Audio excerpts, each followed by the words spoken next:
Good afternoon, everyone. I appreciate you being here, and I see a lot of friends in the audience as well. As the chair of the Conventions and Tourism Committee, I've been asked to chair this particular conversation, and I wanted to, as a point of record, remind Vice Mayor Briley that I've requested that he add the Arts Commission to a committee in the next coming year, and more than likely the best place I think for that is going to be on parks and libraries, so that there's always a place for this conversation to be had throughout the year. So if my council members appreciate that suggestion, please let the Vice Mayor know. With that, the amazing director Jennifer Cole is here to speak on this current opportunity, and I'm going to go ahead and give you the chair and let you introduce your folks and go from there. Thank you, Council Lady Van Rees. To my right, I have our board chair, Clay Haynes, and to my left, our Finance Administration Director, Ian Myers. But in the gallery, we have many of our friends, including many of our grantees and artists that we work with through the Grants and Individual Artist Program, as well as members of our Board of Commissioners, Marcus Whitney and Mohammed Shukri Hassan. For sure, I see there are probably others out there. Before I give some very brief remarks and to answer your questions, I want to turn it over to Clay Haynes, our board chair, to say a couple of remarks. Well, first of all, I just want to say thank you to this council and to our mayor on behalf of the Metro Arts Commission, the Nashville Arts Coalition, the hundreds of nonprofit arts organizations, and the thousands of local artists for increasing our budget for the first time in a decade. There are many people here in the crowd who have, I would love to call many of you by name and have you stand up. In fact, actually, if you're here on behalf of the arts, if you would just please stand up. Thank you for all the work that you do to support the creative economy here in Nashville. And thank you to our council for recognizing the importance of that, and our mayor's office for recognizing the importance of that, and showing that in this year's budget. And so with that, I'll hand it back over to our Executive Director, Jen Cole. Thanks, Clay. I would like to reiterate that we are so thrilled that the administration has invested in the Arts Commission for the first time since the Purcell administration. We've had an administration-led increase, and we are incredibly committed to the fact that these resources will go directly to driving our mission, which is that all arts drive an equitable and vibrant community, and fulfill the mayor's real objectives of making sure equity and access live out to the county line. At the end of the day, the last two departments that you just heard from are dear friends and partners of ours. We could not do our work without working with them. But in 1978, when the Council approved the Arts Commission, it did so because it understood that there was certain infrastructure that the city owned and managed in terms of parks and libraries, and that there was other infrastructure that the city didn't manage and didn't own, but that was vitally important to the quality of life of Nashvillians. And that is the arts infrastructure that you see in the gallery, which is just a tiny percentage of the actual organizations working in our community. At a very high level, and Roseanne has done a wonderful job of handing out a summary of our grants impact and our public art investment program. At a very high level, I want you to know that the money that we receive last year engaged 2.4 million Nashvillians and tourists in arts and cultural activities. Many of which were free to residents, that we know that directly the arts organizations, particularly in our grants program that we support, as well as the individual artist commissions that we provide 4,700 paid jobs in Davidson County alone, which makes us a fairly fierce employer.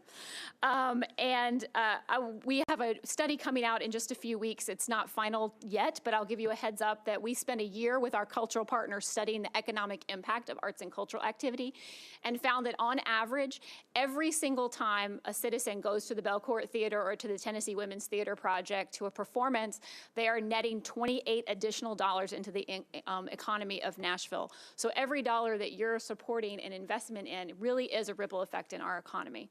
But I really want to talk about two things, and then I'll turn over for your questions. The recommended improvements are $500,000, and they are split equally in our budget and $275,000 in grant improvements, and the balance in Thrive and neighborhood-based projects. I want to talk specifically about the grant dollars and why that investment is so critically important. Again, we have not received an administrative increase since before 2000. Our population has grown significantly since then. We have seen a 26% increase in the number of cultural organizations participating in our community. This year alone, we saw 16 new applicants into the grant pool. So at minimum, this new investment simply right-sizes the growth. It's actually not helping us add a lot more new dollars. It's helping us backtrack the growth that we have seen in the last decade in arts programming. Every organization sitting in the gallery is serving more people in more neighborhoods more equitably than they were 5 or 6 years ago. And so this new money is really just backfilling the gap that we've had heretofore. So I just want you all to know how much we appreciate it, but how much it really just is a growth-based response. The second thing I want to talk about is our public art program. Council Lady Van Rees was around yesterday helping us launch our public art investment program. This is the first ever countywide plan for public art. It signals a significant change in continuing to do percent for art projects as you are used to, but really investing more in temporary art, local artist development, and neighborhood-based art commissions that work in your districts. In order to do so, we needed to put forward some more flexible funding resources. As you all know, percent for art projects must be permanent and often are track along with an existing capital project. We need to do more. We need to be more flexible. And to that end, we asked the mayor's office to invest in some additional resources for that. And that is what the $225,000 in neighborhood and temporary projects will do. It will go to implement the plan that was approved by the commission last week and publicly announced yesterday. And I am happy to answer any and all of your textured questions about all of those things. So, Great. thank you. And I would be remiss if I did not say that this council and the previous council have been huge leaders in providing additional support to the arts, and that even though the administration has done that this year, that the council has consistently invested in the arts. And I want to appreciate Councilman Pridemore for overseeing 2 years of budget increases, and former Councilman Stein before that, that this council has always seen arts as a critical community tool, and I just want to thank you. So now I'm ready for questions. I don't know if you're ready, but Mr. Schulman is first. All right. Thank you, Madam Chair.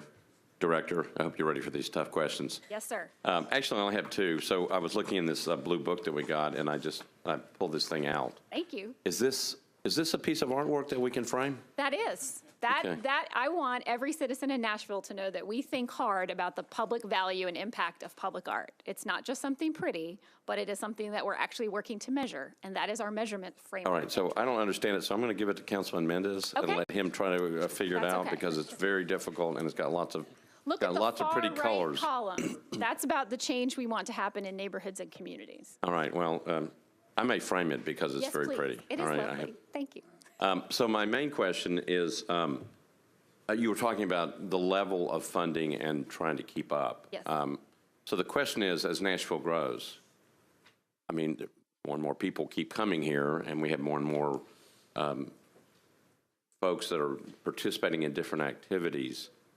How do we compare to other cities? Are we where we're supposed to be, or we're not where we're supposed to be? No, we're not where we need to be or supposed to be. Okay. I will say that we are one of the only cities of our size band, our peer cities, Charlotte, Portland, Austin, et cetera, that don't have some form of dedicated funding, either through tax, event fee, hotel, motel, et cetera. For example, Austin is at about $12 million just in their grants pool. If you approve this increase, our grants pool will be $2.4 million. Our per capita spend is around $4.10. With this increase, it will go up a little bit. Our next closest peer band city is at $9 per capita. So the reality is that as wonderful as a city as we have been and always have been, and as a high level of quality of the work that all those people in the gallery do, we have, I think, been the victim of our own commercial success on the commercial music side, and said that the commercial music scene is doing really well, so we don't really need to invest in all of the other art forms that are happening. 80 to 100 people move here a day. A lot of them are moving from other places. A lot of them are artists, and they're moving here because of the vibrancy of the community. We need to invest both in cultural organizations and in artists so that we can say that Nashville's a global city in 10 or 15 years. So I think last year you had passed out something that compared us to different cities. And I'm happy to email that to all of you. And it probably would be helpful, but what I'm trying to do is figure out if we don't put the investment in properly, Yeah. do we hurt ourselves in the long range? And I'm talking about both from a cultural standpoint and also like for a city like Austin, they have all kinds of different cultural things, just like we do. Yes. But they may expand more, and I guess the question is, are we missing out on opportunities because we're not funding the arts properly? And that is attracting people and getting people to invest in Nashville and spend more money. I would answer that in two ways. I would say that for all of the amenities that you love to go to, you talked about the puppet truck, and I know all of you take your kids to the Forest and to Cheekwood and to TPAC. The reality is that the burden of those organizations on providing more and more and more services to more and more diverse people with less and less money is profound. And so if we don't course correct, the reality is we cannot keep expecting, just like you wouldn't expect a library or a park to keep doing more and more and more with less and less and less staff, support, resources, will catch up with us. And so, you all get to see the bottom line of the parks and libraries staff allocation. I get to see that. We get to see that for the cultural organizations, and it's basically the same thing. The other thing is, I say that if we don't continue to invest in this, the thing that suffers is artistic risk-taking and innovation.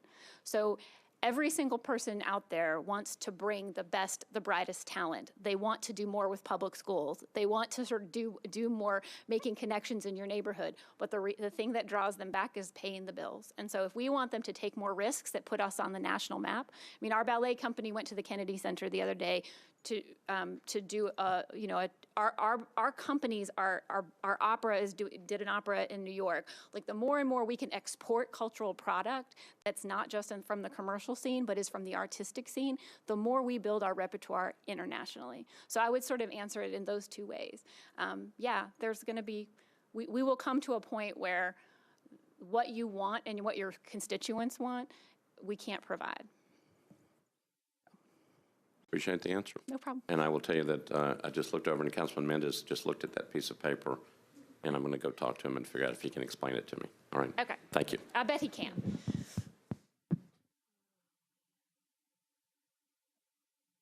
Mr. Glover? Thank you, Chair. All right, so I'm a numbers person. Okay. In my district, there's no investment that we make with you guys that even touches us that I know of. Correct me if I'm wrong. Actually, in your district, and I can run a report for you on your district, a lot of what we're doing is through the public schools in your district. Okay, well, I don't see it, but Okay. You said that there really had not been any increases for you guys, and correct my language if I misunderstood something. Last year's budget increased by 16%. Yes. This year's budget is increasing by 12%. This is one of the highest increases of any department that I've seen. Yes, sir. So what I said was that we had not had an administrative-led increase. So no mayor, since Mayor Purcell, had increased our budget. So we had been flat funded. The council had increased the budgets last year. That did happen. So yes. Okay. Well, that's where I was trying to understand where exactly we were going with that.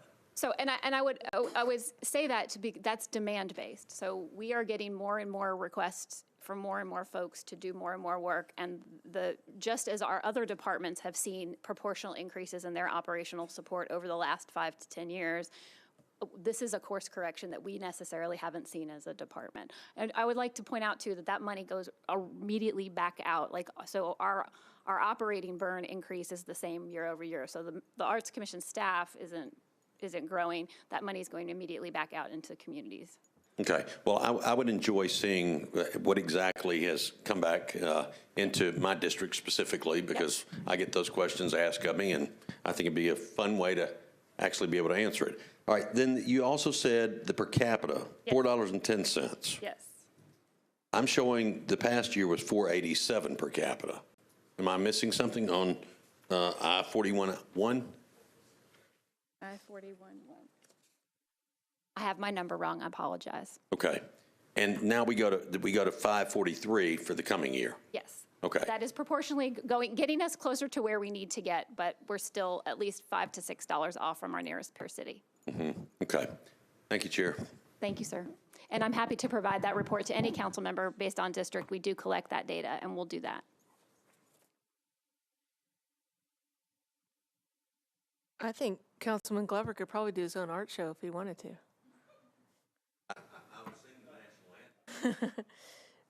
Mr. Mendez. So, thank you. I won't respond to Councilman Schulman, but the words are actually pretty self-explanatory. So thank you all for being here and everybody out in the audience. I want to join in your thanks in thanking the administration for having such a sizable increase this year. I do think that we're so far behind peer cities that we need to do something to catch up. It's too bad that arts funding has been tied to the ebbs and flows of the economy when all of our peer cities are uniform in having a dedicated funding source. And I hope that we can all figure out a way to work together to look for a way to join our peer cities in this national best practice. Is there anything that, any cities in particular we could look at for guidance on how to deal with that?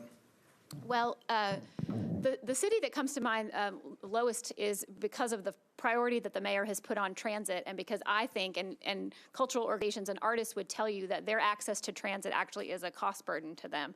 And so the better we increase the system, actually the lower their costs go.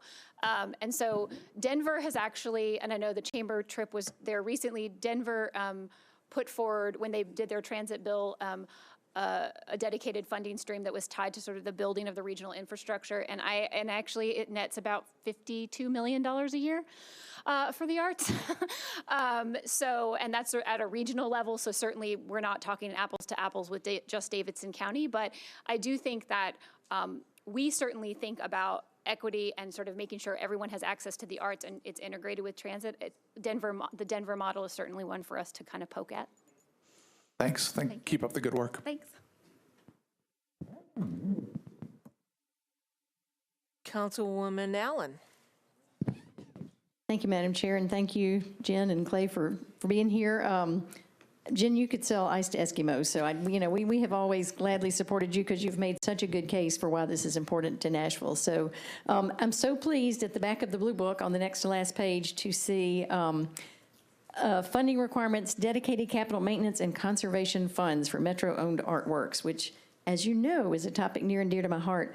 As we try to get the dragon fixed in Fannie Mae D's parks that Councilmember Gilmore referred to earlier, that has made me very aware of some treasures that we have in our art inventory that I know you're in the process of getting a grip of, not just what you know about, but what Parks and what Historic is aware of, and trying to kind of get an umbrella grip on all of those, which I appreciate. So it sounds like there's some money in this year's budget to deliberately do that.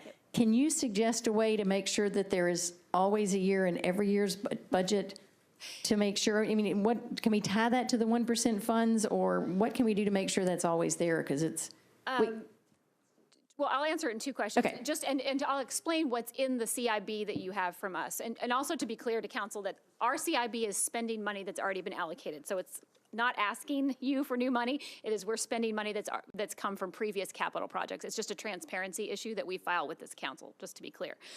So we're not asking you to approve that money. It's already been approved. You'll see in there $50,000 for us to do exactly what you're talking about, which is a conservation assessment of all Metro-owned art objects, our department and beyond. Our goal is we will initiate that in the next couple of weeks. Our goal is to finish up that assessment report by late summer. That report may require us to do additional contracting to bring in a conservator to do some cost analysis. Our goal would be by the holidays to have a general cost analysis of what the condition is of all the art in the city that the city owns, so that we could come back to you with a regularized idea for how we could look at that annually. So I know, I'm going to call this the Berkeley Allen Fund, because I know how important it is to you, and it is to us too. But the goal is to do that analysis work so that by around Christmas time, holiday time, we would have a better sense of what that number would be. I would feel uncomfortable telling you it needs to be $50,000 a year if it's much lower or much higher. No, I think that makes good sense. And then the second question would be, once we know what it is we need, are there thoughts on how we can make it something that we know is always there? Yes, I mean, we're exploring how other cities have done it. I mean, traditionally, this council, for the last few years, has allocated it through 4%. I don't know that if it's, and there are certain departments that come annually for 4%. I certainly think we could continue to do that. I would want to have conversations with legal and with the finance department before I could completely answer that question. We cannot do it under the existing 1% fund because of the way the bond ordinance is written, so. Okay, so that's not an option. 4% is, but 4% is not something we know we can count on, so. Correct. My commitment to you is to come back once we've talked to finance and with legal with something that we feel like we could present to you as a sort of solution to the maintenance issue. Awesome. That sounds great. I look forward to hearing that. Thanks for your work on that. Thank you. Council Lady Sharon Hurt. Thank you, Madam Chair, and thank you, Jennifer, and all of the staff in the Arts Commission. I was wondering, is the neighborhood funding divided equally, or do you have some formula that you use? Well, so the $225,000 that's new in the budget, $25,000 of that will go to the Thrive program, which is accessible to any neighborhood and has been widely distributed around the county, taking the total annual budget there to 125. The other will be done through projects based on how we have to put things out through RFP and bid, and we're still sort of determining what those projects will be. But our plan is always to distribute things equitably throughout the county. Is it possible for me to get a breakdown of the grants that's been awarded and? Yes, we'll go ahead, and it may take us a few weeks because we're in the middle of the current grants process, but we'll go ahead and do district council reports for each of you that just let you know how the grants dollars are allocated in your district. Thank you. Yeah.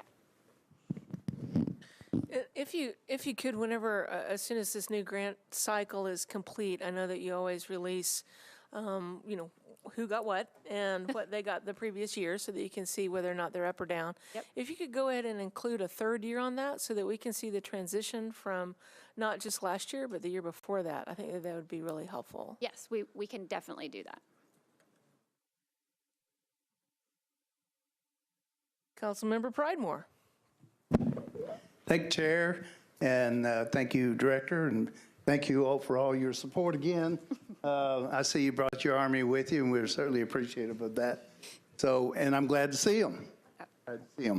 I wish Councilman Glover hadn't left. I was going to let him know that I was following your open remarks very closely, and I wanted to make sure you qualified the statement that he questioned you about, which you correctly did, and well, thank you for that. So one of my questions is, well, basically, I think the most important one is in the impact of the reduction of National Endowment for the Arts grants for fiscal year 18.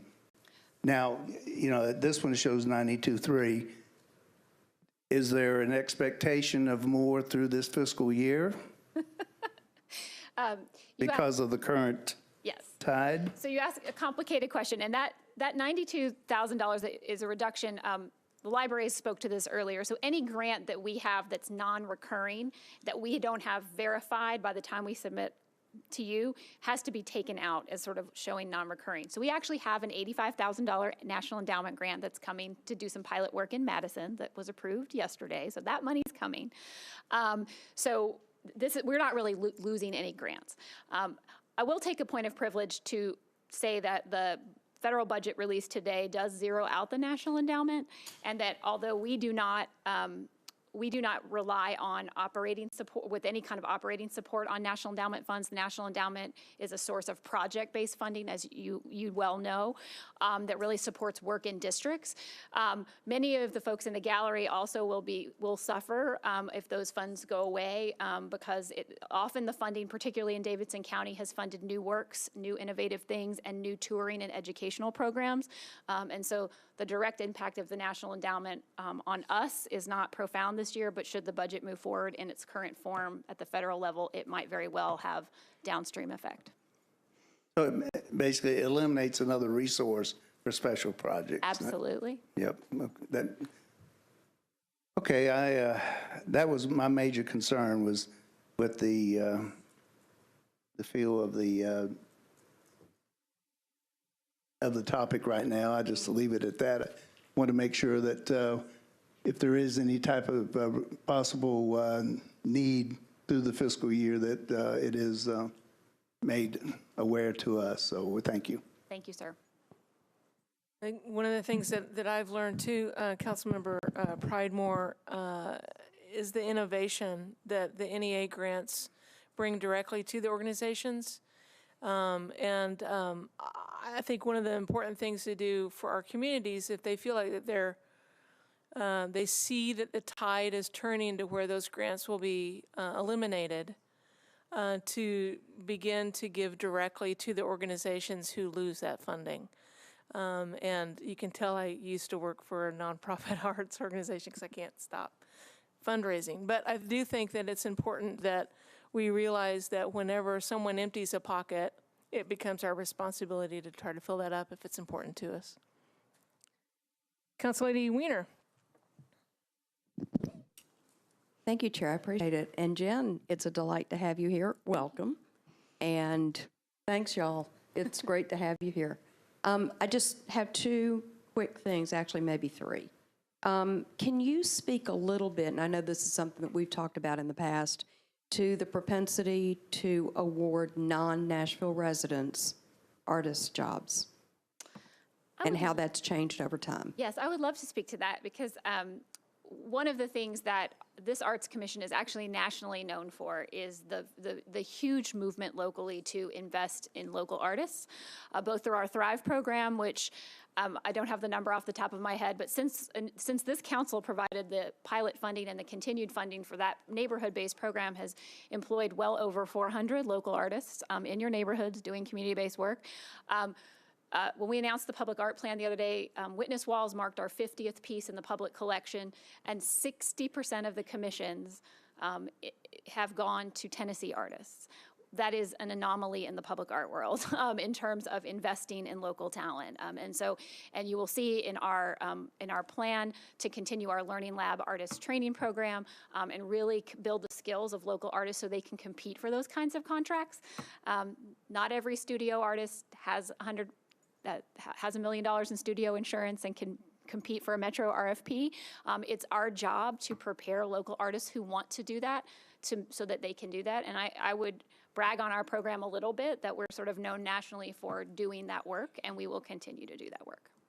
Thank you for that. Thank you. I want to go back for just a minute to our peer cities and to the percentages. Let's look at the percentages of the budget that is allocated to arts, and if there's some way that we can get that information as to the size of the peer city budgets that are allocating any different percentage than we are, because at the very least, I think that it's incumbent upon us to try to match, if at all possible, from a percentage standpoint. If we try to do dollar for dollar, we may be looking at a different budgetary percentage, and I think that we need to look at it from the other standpoint too. As a point of clarification, are you interested simply in operating dollars or also public art dollars? Because most of those cities would be doing both. Both. Okay, thank you. Happy to do that. And then I have a question probably for Mike Jamison. Didn't think you'd get called on, did you? I was listening to every word. Yeah, right. So currently we have the 1% funding that's one of their key resources, right? 1%.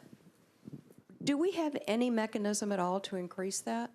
That's the creature of an ordinance, so yes, that could be amended. Food for thought, folks. That's a great resource. I'll also take another point of privilege and say there's also nothing stopping there from being multiple 1% programs in a city. So the city of Seattle has 8 1% programs. Their stormwater utility, their public transit system, their pier and boating docks, their airport authority. So another food for thought. So as a request, Mike, can we get some information on what those options might be insofar as what other communities do, that we may be able to, instead of creating the wheel, copy somebody else's? Thank you. That's all I have.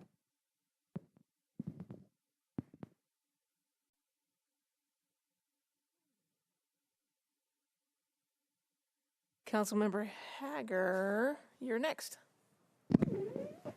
Thank you all so much. Thank you, Jennifer, being here and your crew. Appreciate all of them being here tonight. Sure. I need some help. Yes, sir. I've got the centennial coming up next year on June of 2018. Okay. Who would be the person I would contact, because we're starting to have meetings with the centennial group that we get together once a month, and that'll probably go to twice a month once we get closer to the centennial, that can help us with some creative ideas to bring out there to the community. You know, we have the Arts Center out there that's open during the week 4 or 5 hours a day, but I wanted to reach out to you all to see what we can do out there to make something creative for the centennial of Old Hickory and Rayon City and Dupentonia, which is part of the old Lakewood area. And if they can come to any of the meetings, I would request they come and just give us some ideas on how we can get some funding to bring some public art out there and make it permanent if we can. Yes, sir. Lauren Fitzgerald is our neighborhood and artist development coordinator. Ian's writing it down right now to remind me tomorrow. And we will make sure that she can come out there, and is also available to any of you to come out to neighborhood meetings, to any public meetings that you have to talk about, particularly our Thrive program, which is the easiest entree point for that. Yeah, and we're already working on a insignia for the 100-year celebration. I've already showed about 4 or 5 of them to the mayor. And it'd be great if y'all could look at those and any other ideas you can add to it. I'd appreciate it. Happy to help. Thank you.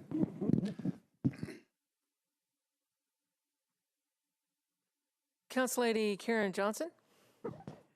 Thank you, Chair Van Rees, Director Cole, Jen Cole, and Chair Clay Haynes. Thank you. And what'd you say your name was again? Ian Myers. Okay, I didn't catch that when you said that, so thank you. Well, thank you all again for being here. Again, you do a tremendous amount of work. I'm just going to ditto everything that everybody has already said. The witness walls was a tremendous success. We thank you for that. All of the commissioners worked very hard to make sure that that project was a success, and so many people still want to see that even expand. And so that's not a stopping point, that's just our starting point. My question is around on page I-41-3, the neighborhood projects improvement to $225,000. And it's around the neighborhood demand for public art. You know, we've spoken about this, and we're excited, one, about the artist Herb Williams that we'll be working with the Smith Springs Community Center.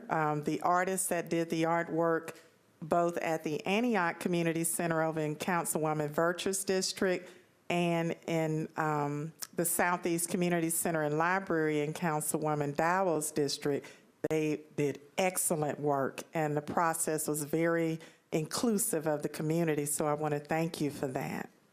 One of the things that I have been asked by constituents, and this goes back to kind of what Councilman Glover was talking about in terms of seeing more public art in the neighborhoods, in the community, visible in more places. Many areas of our city, like East Nashville and some others, have a lot of people who are really engaged and very knowledgeable about how to make the applications for the Thrive projects and things of that sort. So when you see areas like Bellshire, the Antioch, those areas, we have a lot of people who have an interest, but they do not really know the ins and outs like we are engaged citizens in East Nashville and other areas to get something that could potentially be approved with those dollars.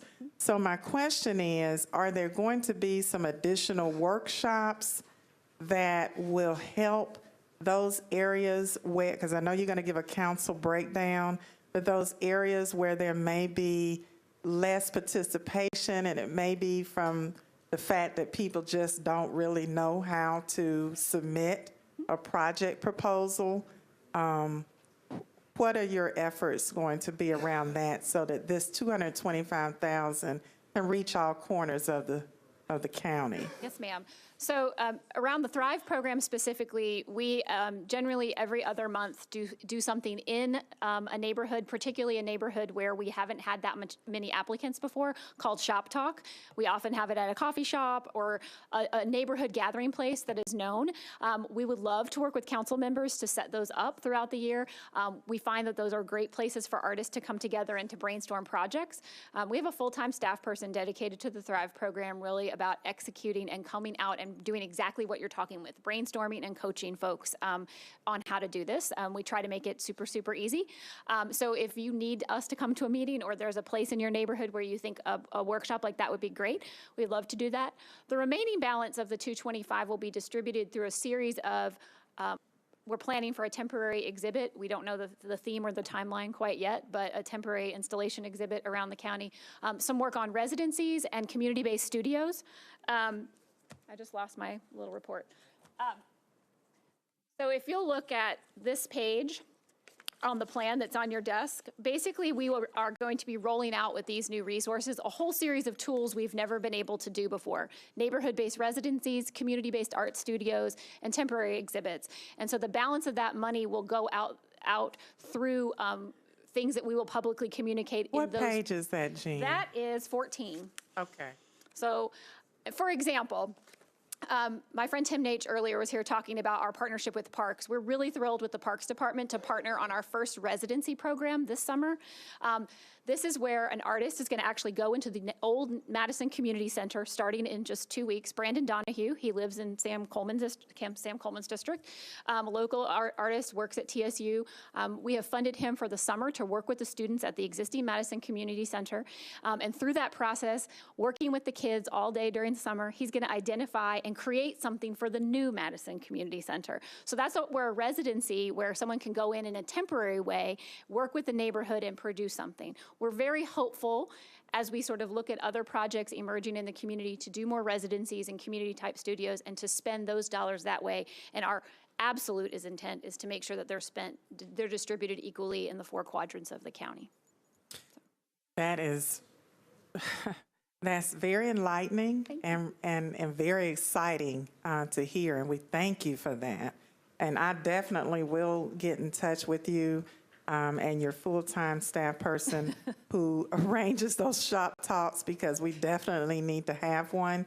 My constituents also wanted me to share with you about the art crawl. I don't know if you know about the art crawl, which will be at the entrance A by the Ford Ice Center on May 27th from 3:30 to 7:30, 5252 Hickory Hollow Parkway. I think having somebody there, because there are a lot of people who are interested in the arts in Southeast Nashville that go to that event. I think this is the 4th year that Betty Enza Thomas and Karen Hayden and those folks have put that on. So I think that may be a good place to bring awareness to what you've just shared as well.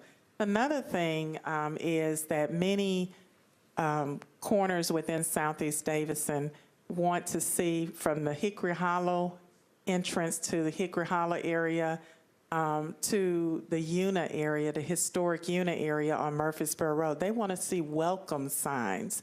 Now, one of the things that I said to them, because we lost as council members our discretionary dollars before I got into the council. Prior to that, Councilwoman Brenda Gilmore and some others and other areas of the city were able to build through Public Works discretionary opportunities, welcome signs for the various communities. But one of the things that has been mentioned to me as an option until we can get some monies raised, oh, Lord, council members have to do so much, Lord have mercy. But raising money to a sign like that is a tremendous feat. But having artwork like the Sticks project that's that's downtown on a smaller scale as an entranceway into the various areas. So I don't know where those type of projects would fit within the goals that you have shared with us today, but I wanted to put that out there as something that has been expressed to me by constituents that they would like for us to factor in and consider. Thank you, Jen. Just a point of clarification, the public art ordinance, and Mr. Jameson can pull that for you if you want to read it in its depth, does not let us do any wayfinding or anything that could be mass produced. So signage for us is kind of out. But to your point about how public art can be used as a neighborhood welcoming tool and kind of a site identification, that would fall into the permanent category, because what you're referencing would be a permanent piece.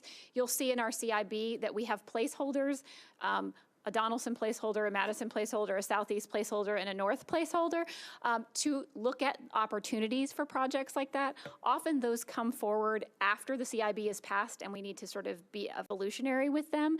And so we will continue to look for those. I will say that I have a staff of 4, and that takes an incredible amount of staff management. We did not request any additional staff in public art, and so I would just want to, we are doing as much and as fast as we can with the resources that we have, but so as to not grow our administrative budget, we probably won't be as fast as you want us to be, but we'll try real hard.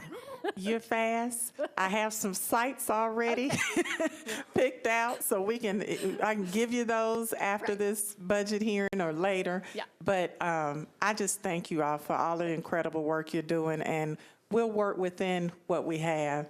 And it's not something that's of a rush, but I was asked by constituents to express what they would like to see in terms of public art, and they thought since we didn't have the opportunity as the former councils to have discretionary funds, that we look at maybe public art as creating those entranceways. Thank you. Thank you. Thank you. I think it's important to remember that we do have the opportunity in speaking with developers to request some of that wayfinding. It's good for them, it's good for us. And so I know that I think that we need to be creative amongst ourselves as well. And what's working, we need to share with each other what's working, because we know we're bumping into the same people countywide on these things. And so it's another one of the things that I've seen is that public-private opportunity needs to be really thought thoroughly through when it comes to placemaking. Council Lady Gilmore. All right, thank you, Chair Van Reese, and thank you, Ms. Cole, for being here. We appreciate what you do, and we appreciate those grants that go out. We see the benefits of them. So I guess I want to just kind of follow up. And actually, I'm a council member at large, and I guess I'm saying this because I'm getting ready to say something about Council Member Leonardo's district, that we really just want some type of art that we can see out in Kings Lane, that Kings Lane area, some type of, I think they've been asking for some years, and, I've been on the council for a couple of years. I think everything's going great, but we would like to see something out there in the way of something physical, and not maybe through programming is important, but I think the community would really benefit. And I don't know if we have a rubric, or I think a couple of years we said we had kind of ranked those areas that were really in a deficit. Mm-hmm. And so I would just like to know, and maybe that could be a follow-up, where they are on that, because I don't think that there is any in the way. There's probably been some things done as collaboratively, but to visually see something, So we definitely have some resources that we're holding in a North Nashville, Bordeaux, in the CIB to work with our other metro departments and identify what public property is in process of being developed. So we will definitely take that back and look. We are limited to, in the percent fund, for looking on public property. So I'm happy to work with Councilmember Leonardo to identify what that is and to sort of begin to put it in the queue. So we've got lots of other things in the queue right now, but to sort of begin to look at it and identify those things, particularly with existing metro projects and metro partners, that tends to be. Okay, and how long is the queue? The queue is at least several years long at this point. Okay, so we may be gone by then. But doesn't mean that we're not going to be gone, I hope. Right, So, but we just want to see, it would be nice just to see something. I know when I was in the district, I was fortunate enough to represent downtown, so there was lots of art going up. But just as an at-large member, I just think it's only right that they just get one piece of art out there for starters. I completely hear you, and we have done yeoman's work trying to get to 35 council districts with 4 employees.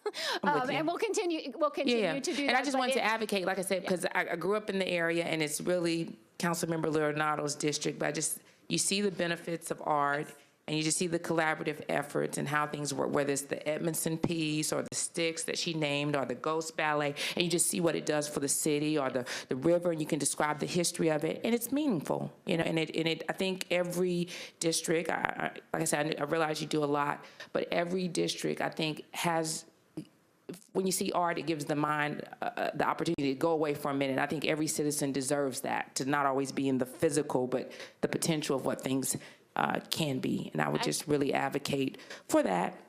Absolutely, thank you. And we're happy to sit down with Councilman Leonardo and sort of identify what those kind of upcoming opportunities might look like. So. Okay, yeah, and if we could speed them up, that'd be really great. Right. Yeah. And then one other piece, like I said, I think you've done some great work throughout the community. And I think sometimes when you do a really good thing, sometimes that's the downside of it, because you can only do so much at a certain time. But when you do a really good job, people want to see it everywhere. So that's a good thing, It's a good bad thing. So the other piece I wanted to follow up on is we were talking to Tim. We're really excited about the Pocket Park, and we were looking for you guys to kind of lean in on that as well and work and take some leadership. Will you be working with us on that? Yes, my understanding is we have a meeting with Parks in the next couple weeks to talk about the Pocket Park plan. Okay, yeah, we look forward to working on that. Great. All right then, thank you. As a follow-up, Mr. Leonardo? Thank you, Chair. I appreciate that, Council Lady. I wasn't going to go there, but as I was sitting here, I sent you an email, Ms. Cole, about that very thing. I had asked in the capital improvements budget for a piece of art in the Bordeaux area showing African-American history, and actually given a few locations. And the email also is inviting you to an art crawl in the Bordeaux area on June the 10th. But, I'm new to this, but sometimes I think that, this can be very simple. I was born and raised in East Nashville. Every time I drive through Shelby Park, there's a new piece of art. And so I fail to see why we should have to wait to get a piece of art in the minority community when we don't have anything with the Urban Services District. So it may take a while, but I don't understand why. And I'm willing to work, but I just felt like I needed to say that on the heels of Council Lady Gilmore. Thank you. Thank you. The last word goes to Mr. Schulman. Right. Thank you. Did I read that document? Yeah, I still don't understand it. Thank you, Councilman. So here, I forgot a question, and it reminded me when you started talking about the Berkeley Allen Fund. Okay, the Red Grooms Carousel. Yes, sir. We'll bring it up every year until somebody gets it out of storage. I know it belongs to the state. I think it does. Nobody has seen it in years. That's it's not hidden quite somewhere. True. It's Okay. not hidden, but yes. Go Okay, ahead. so. Can we figure out working with the state to get it out of storage and clean it up and get it back? It is a piece of state property. Metro literally has no jurisdiction over it. My understanding is that it is part of the long-range Phase 2 plan of the State Museum that is currently not funded. But it is certainly within it is really a state museum and the State Museum Board of Advisors issue at this point. So I think that there is an intent, there is a desire. I think, yes. I don't think Jen Cole can do anything about that. All right. But it's certainly, if the council wanted to initiate a letter to the State Museum and ask for an update, the council could do that. right, we just want to be helpful. Have you seen it in the last couple of years? I have not personally seen it in the last few years. Okay, so I'm going to go on record that I would be happy to go with you Okay. and take this map that you created, that Councilman Mendes has now read, the secret map, and it's going to show us exactly where it is, and we're going to follow it all the way to the end. Okay, we might need Council Lady Wiener's 2 or 3 additional 1% funds to restore it and put it back where it needs to be. I think we can get that. Thank you. Have to get a local documentarian to discover whatever happened to. Thank you very much for your extended stay with us. I believe that you're going to continue to get lots of love, requests, and kudos along the way. Thank you for your very limited staff and for the work that they do every day, and to an extremely dedicated commission at the Arts Department. And on behalf of the Metro Council, we appreciate you today, and we'll go on to the next event. Thank you, Council Lady.